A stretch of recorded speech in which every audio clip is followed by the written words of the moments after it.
Привет! Меня зовут Светлана. Сегодня 15 июля 2021 года. И у нас в программе первым пунктом будет идти финальный отчет по прикладной вышивке на рубашке «Ковбой». И состоять он будет из 3 видеоэпизодов. Вторым пунктом программы мы с вами снова совершим уже 3-е морское путешествие по Средневековью, чтобы узнать, что скрывают паруса летучего голландца или куда плывет корабль дураков. Ну а пока вернемся к первому пункту. Вот и наступил следующий коротенький такой мини-видеоотчетик. Я закончила вышивку. Вот что получилось. Макар гонит телят. Ковбой. Сейчас я выпарю ниточку, которой канву пришивала, водорастворимую. И наводные процедуры. Ну вот, следующий этап. Будем растворять канву. Мне всегда нравится, как это происходит, смотреть. Так, опускаем воду. Сейчас. Вот. О, уже она становится неприятной на ощупь, липкой. Вот она. Вот видите, растворяется канва. Она сейчас полежит. Здесь уже практически растворилась. Плохо видно мне через камеру, смотреть неудобно. Ну, в принципе, видно, да? Вот ее ошметки плавают. Вот они. Сейчас канву растворю. Затем нужно будет постирать рубашечку, высушить и гладить. Вот он, ковбой наш. Вот такой. Все, канва практически растворилась.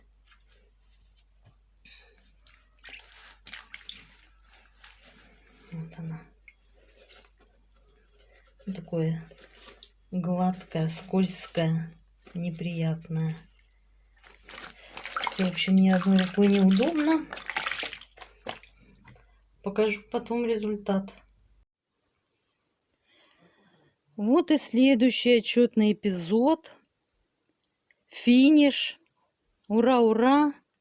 Я закончила вышивать ковбоя на рубашке. И сегодня 15 июля 2021 года. Наконец-то. Теперь можно смело приступать к следующей работе.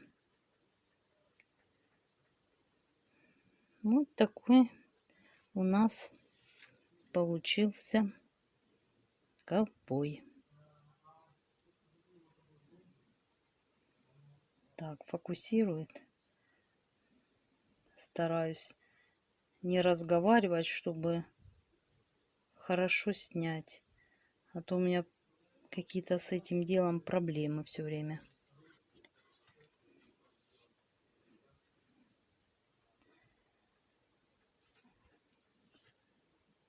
Ну так, друзья, я очень рада.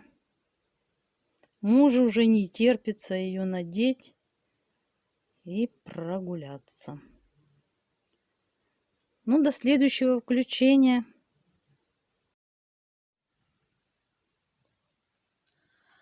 Ну что ж, друзья, вновь снарядим свою экспедицию, чтобы отправиться в путешествие и узнать, что скрывают паруса летучего голландца или куда плывет корабль дураков. Берем иголочки, спицы, пяльца, станочки, кому что надо, и отправляемся. Моря и океаны всегда были местом, скрывающим немало неразгаданных тайн. За многовековую историю борьбы человека с морем произошло немало событий, загадочность которых до сих пор волнует воображение. Многие корабли, покинувшие порт, не вернулись к родным берегам. Многие исследователи пытались выяснить тайну их исчезновения, однако за редким исключением этот труд оказывался напрасным. Морская история знакома с печальной статистикой. С унылой периодичностью морякам встречаются корабли, покинутые экипажем при самых загадочных обстоятельствах. Почему это происходит, ответить никто не может. Корабли, идущие под всеми парусами, но не имеющие команды, вовсе не редкость. О таких случаях можно написать объемистую книгу. Море скрывает опасности, которые нам, по-видимому, пока не суждено постичь. В XVI, XVII и XVIII веках бывалые моряки толковали большинство историй о странных кораблекрушениях не иначе, как с позиции легенды о летучем голландце. А корабли называли летучими голландцами, потому что в штиль они мчались под полными парусами. Но само это имя принадлежит все-таки человеку. Кем был этот человек, исследователи расходятся во мнениях и называют целый ряд имен. Несомненно одно – это был голландский капитан. Время же возникновения легенды называют разное – 17-16 век и даже 15. Самая ранняя дата – 1495 год. Имя главного героя тоже звучит по-разному. Положил начало этой истории капитан Ван Страатен, а может быть капитан Ван дер Дейкен или Ван Димен, либо Бернард Пок. Кем бы ни был этот голландский капитан, о нем известно, что обладал он безудержным нравом, бешеным темпераментом и, по-видимому, не верил ни в Бога, ни в черта. И с этого момента, с разногласия с высшими силами, какую бы сторону они ни представляли, начинается разногласие в легенде. По одной из версий капитан не поладил с Богом, по другой – с дьяволом. И дальше версии толкуются в соответствии с тем, с кем не поладил капитан. Версия первая, гласящая, что капитан не поладил с Богом. Видимо, корабль возвращался в Голландию и при попытке обогнуть мыс Доброй Надежды был задержан, как это бывает со многими кораблями, шквальными ветрами и очень сильным волнением. По сути дела, ураган и буря – это то, с чем моряки часто встречаются в этих краях. Команда и пассажиры, но, по некоторым версиям, пассажиров на борту не было. В конце концов не выдержали и взмолились, прося развернуть корабль и переждать непогоду.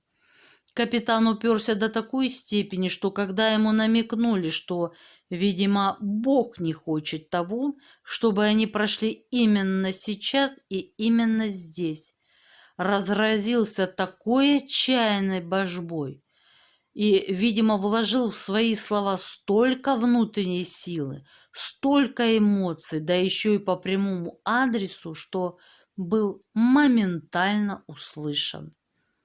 А дальше разные версии сообщают разные сведения. Наиболее интересна та, когда на борту появляется некая призрачная фигура, причем непосредственно рядом со штурвалом, возле капитана, потому что именно он в это время стоял у штурвала и начинает объяснять капитану, что он не прав, слишком упрям, горяч И вообще до такой степени распускаться не стоит. Казалось бы, капитан должен был образумиться, но ничего подобного не произошло. Это только подхлестнуло его. И вот тут-то он поклялся страшными словами, что он не повернет корабль до тех пор, пока не обогнет мыс Доброй Надежды, даже если бы ему пришлось это делать до страшного суда. Вот в этот момент все и случилось. Причем случилось практически мгновенно. Волны расступились, обшивка корабля истлела в один миг, истлели тела экипажа и капитана тоже. И в следующий момент корабль уже представлял собой полусгнивший остов, который держался на воде только некой магической силой проклятия. С тех пор так и скитается по морям корабль неистового голландца. С прогнившим корпусом он, тем не менее, прекрасно держится на волнах. Команду свою проклятый богом капитан набирает из утопленников, причем чем поганее и мерзостнее были их деяния в жизни, тем лучше. Он ведет свой корабль, пытаясь обогнуть мыс Доброй Надежды и вести ему этот корабль до скончания времен, до страшного суда. Бог осудил его до скончания века скитаться по морям и океанам, никогда не приставая к берегу. А если он все-таки пытается войти в гавань, то что-то сразу же выталкивает его оттуда.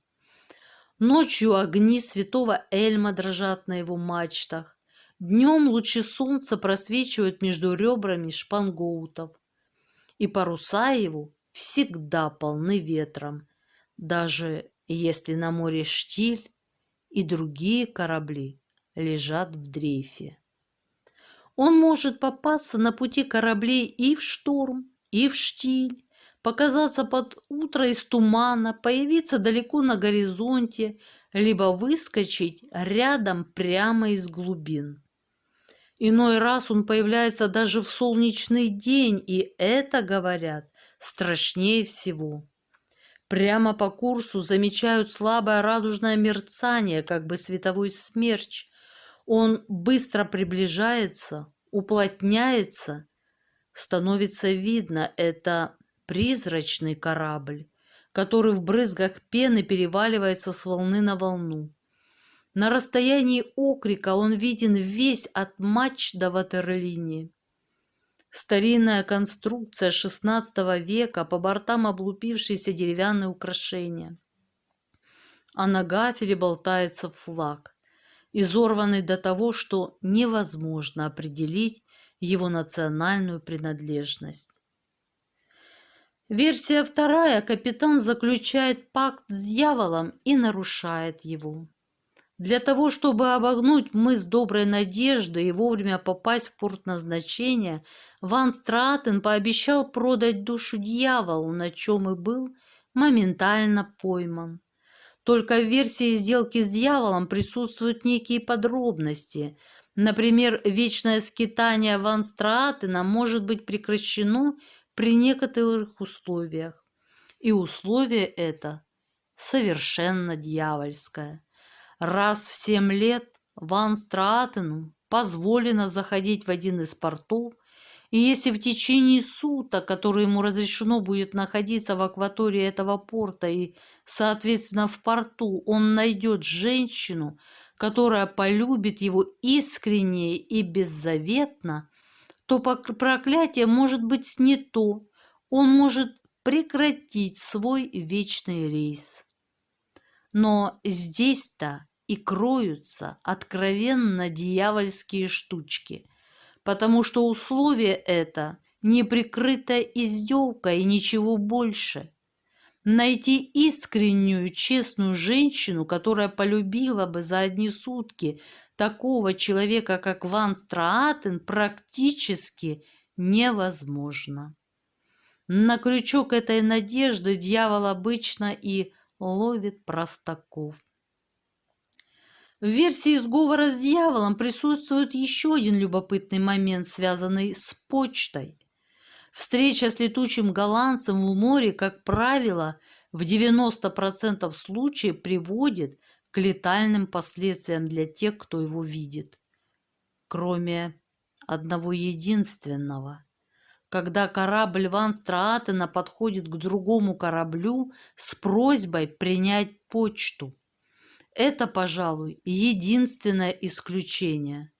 Тот корабль, который берет эту почту, все-таки попадает в порт назначения. В море в те времена, во всяком случае, доставка почты была законом морской вежливости, который соблюдался неукоснительно даже среди пиратов. Иногда пираты подходили и передавали почту, не трогая корабль. Иногда обычные суда сбрасывали пиратам почту, то есть это было святой обязанностью моряков. Насчитывается немало свидетельств, когда экипаж летучего голландца пытался передать почту. Известно несколько случаев, когда письма приходили потомкам экипажа летучего голландца спустя 1,5, 2, даже 2,5 века. В любом случае, когда корабль принимал почту, с ним, как правило, происходили разные странные вещи. И век его после этого был недолг.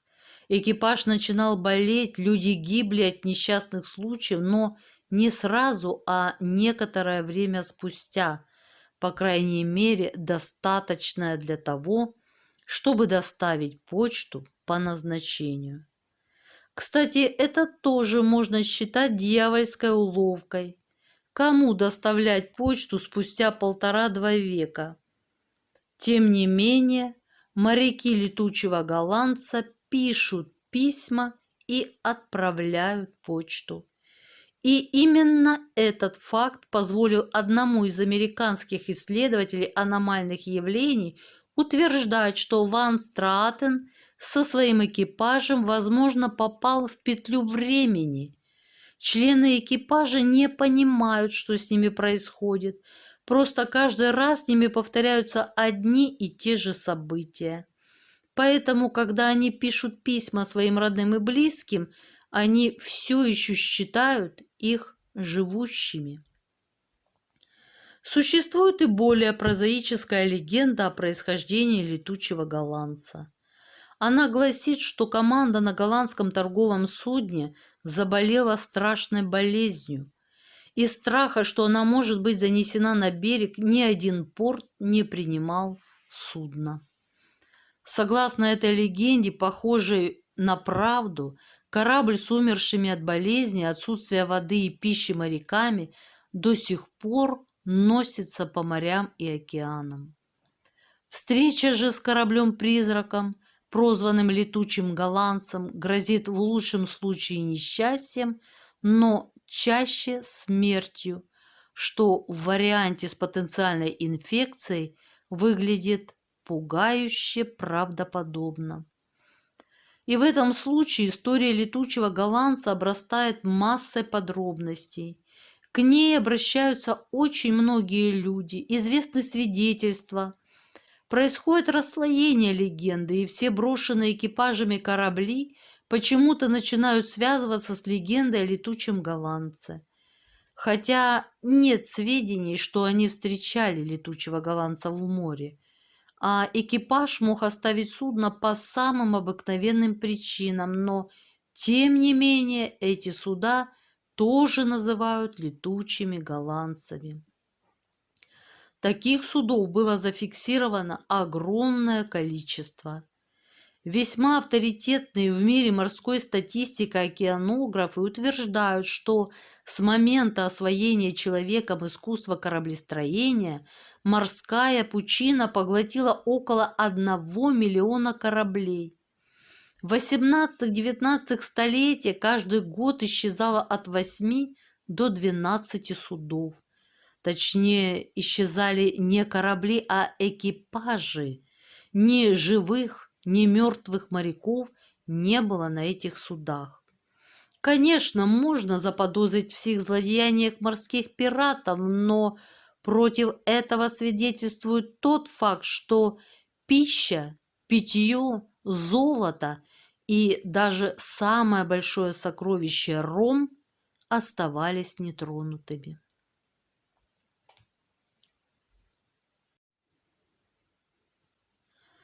В воображении средневекового европейца плавание странного экипажа связывается со многими мотивами, восходящими к незапамятным временам. Истоки легенд о странниках и странствованиях берут начало из древних времен. Аргонавты, Одиссей, Ной и Ковчег, Синдбад-мореход можно продолжать до бесконечности. Но в интересующем нас контексте выделяется ряд средневековых сюжетов как совершенно реалистических, так и почти мифических. Возможные метафоры, связанные с кораблями, населенными проклятой богом командой. Корабль глупцов, корабль смерти, пьяный корабль. Все, что связано с темой безумия, болезней, чумы, проказы и прочих бедствий. Всего того, что средневековый человек не мог понять, с чем не мог справиться и объявлял результатом божественного гнева и проклятия. Безумие, это новое наваждение, заняло место проказы в ряду многовековых страхов и стало, подобно ей, вызывать по отношению к себе реакцию отторжения, исключения. Оно настойчиво и неотвязно сопровождало все главные сферы средневекового человеческого опыта. Один из самых известных образов безумия и одновременно способа избавиться от этой проблемы – корабль дураков. Загадочный корабль, бороздящий тихие воды притоков Рейна и фламандских каналов. Впоследствии он принимает форму литературного сюжета, пересекающегося, судя по всему, с древним циклом легенд об аргонавтах. В моду входят сочинения кораблей, чей экипаж, состоящий из вымышленных героев, из олицетворенных добродетелей и пороков, отправляется в великое символическое плавание. Оно приносит персонажам, если не благоденствие, то, по крайней мере, встречу со своей судьбой или с правдой о самом себе. И, конечно, ко всей вымышленной флотилии принадлежит знаменитое полотно Босха «Корабль глупцов». Однако корабль дураков – единственное из всех этих судов, которое существовало не только в романах и сатирах, но и в самой действительности. Такие корабли, заполненные сумасшедшими и перевозившие свой необычный груз из города в город, существовали на самом деле. Города при первом удобном случае изгоняли их за пределы своих стен, и сумасшедшие так и скитались по отдаленным деревням, если только их не припоручали какой-нибудь группе купцов или паломников. Особенное распространение этот обычай получил в Германии в XIV веке. Нередко бывало, что их передавали на попечение морякам. У причалов европейских городов часто можно было встретить такие корабли дураков. С точностью восстановить смысл подобного обычая не так легко. Можно было бы счесть, что власти попросту применяли к безумным такую общепринятую меру, как высылку из города всех занимающихся бродяжничеством. Но эта гипотеза не покрывает всех фактов, ведь бывало и так, что некоторых умалишенных помещали в больницы и лечили именно от безумия, причем еще в те времена, когда для них не строили специальных домов. Иногда местом содержания их становились монастыри, где монахам предписывалось мягкое обращение с ними. Значит, изгнанию подлежал не всякий безумец, и можно таким образом предположить, что изгоняли только безумных чужеземцев. Город соглашался брать на свое попечение только тех, кто относился к числу его граждан. В самом деле, в отчетных ведомостях некоторых средневековых городов мы обнаруживаем отчисления на нужды умалишенных, либо благотворительные взносы в их пользу.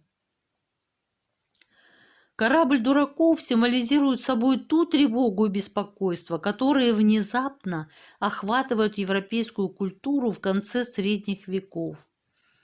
Безумие и безумец становятся важнейшими персонажами этой культуры во всей своей двойственности.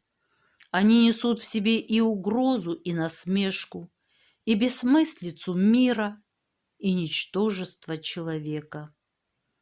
Та же тема не раз возникает в последующие века. У мистиков XV столетия она трансформировалась в мотив души челнока. Одиноко, в безбрежном море желаний, в бесплодном поле забот и неведения, окруженной бликами ложного знания, заброшенной в самую сердцевину неразумного мира. В конце XVI века многие были убеждены именно море причиной тому, что все племя мореплавателей служит дьяволу.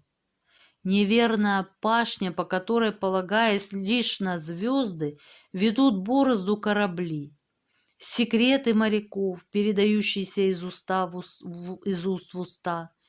Удаленность от женщин, наконец, самый вид этой бескрайней, волнующейся равнины, лишают человека веры в Бога и сколько-нибудь прочных связей с Родиной. И тогда он веряет себя дьяволу и безбрежному океану его происков. Очень тесно с кораблем дураков был связан корабль смерти. На такие суда сажали, как правило, неизлечимо больных той же чумой или проказой и отправляли в свободное плавание. Не умея излечивать ужасные болезни, средневековое общество старалось от них избавиться. Возможно, из темы таких кораблей смерти впоследствии и родились те версии легенд о летучем голландце, где центральным сюжетным ядром является какая-то страшная болезнь, внезапно вспыхнувшая эпидемия. Например, об одном из кораблей смерти упоминается в 1770 году. Тогда на остров Мальта зашел корабль, капитан и 14 матросов которого были поражены желтой лихорадкой. Когда об этом доложили великому магистру Мальтийского ордена, он приказал из соображений безопасности отбуксировать из порта корабль вместе с 23 членами экипажа. Судно отправилось в Тунис, однако местного властителя успели предупредить, и он запретил пускать корабль в порт. Команда решила везти парусник в Неаполь. Там его тоже не приняли, опасаясь эпидемии. Не приняли корабль и во Франции, и в Англии, обрекая обитателей корабля на медленное умирание. В конце концов, судно действительно превратилось в плавающий остров с грудой скелетов на борту. Во время средневековых эпидемий чумы, например, подобные корабли смерти очень часто бороздили просторы морей. Часто болезнь вспыхивала внезапно, и судно просто не успевало дойти до следующего порта и плыло дальше с экипажем мертвецов на борту. Интересно, что в некоторых версиях легенды о летучем голландце его полуистлевший экипаж все время танцует какой-то безумный танец, феерическую и пугающую пляску скелетов, танец смерти. И на это невозможно не обратить внимания. Тема мертвецов, танцующих друг с другом или с живыми людьми, очень популярный сюжет в средневековом творчестве. Пляска смерти – это синтетический жанр, который существовал в европейской культуре с XIV по первую половину XVI века. В обширной литературе, посвященной пляскам смерти, не раз ставился вопрос о причинах столь широко распространения этих сюжетов. Несомненно, поводом были многие бедствия, обрушившиеся на Европу. Эпидемии чумы, периодически опустошавшие города, война, голод, высокая смертность среди населения вообще. Возможно, непосредственной причиной танца покойников на летучем голландце являлась радость от того, что скоро их полку прибудет, если вспомнить о скорой смерти тех, кто встретил проклятый корабль на своем пути. А объяснения тайны летучего голландца продолжают балансировать на грани научной фантастики, мистики и мифологии. Фантазия человеческая безгранична. Появление летучего голландца объясняется миражами и другими оптическими эффектами на поверхности моря. Есть и другие версии исчезновения команды. Когда осматривали покинутые экипажами суда, у многих складывалось впечатление, что люди оставляли их внезапно, словно охваченные помешательством. Объяснение этому – то внезапные болезни, то инфразвук. Еще в 1930-е годы академик Шулейкин доказал, что инфразвук излучается штормовыми волнами. После Второй мировой войны был исследован физиологический эффект воздействия инфразвука на человека и животных. Инфразвуковые колебания большой интенсивности, как показали опыты, могут быть смертельными для человека. Эти частоты близки к частоте альфа-ритма мозга, и поэтому человек сходит с ума от ужаса. Используя результаты медико-биологических исследований, можно объяснить появление кораблей-призраков и исчезновение экипажей воздействием инфразвука, даже не самого интенсивного. Воспринимая инфразвуковые колебания, люди испытывают сначала беспокойство, затем беспричинный страх и, наконец, ужас. При этом они ощущают боль. Люди в припадке безумия прыгают за борт и гибнут. Вопрос в том, что могло произвести этот инфразвук. Вот тут большие проблемы. Либо это уникальные волны, которые, кстати говоря, встречаются в океане, либо это сочетание волнения и перемещения песчаных масс на грунте, если речь идет о так называемых поющих песках. Возможно, это и объяснение, но мифы были, есть и будут существовать. Вот так, друзья, мы с вами и закончили на сегодня наше путешествие.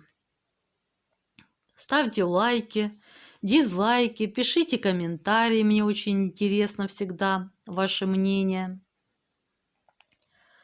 А на сегодня все. Я желаю всем мира, здоровья, благополучия и до следующих встреч. Пока-пока.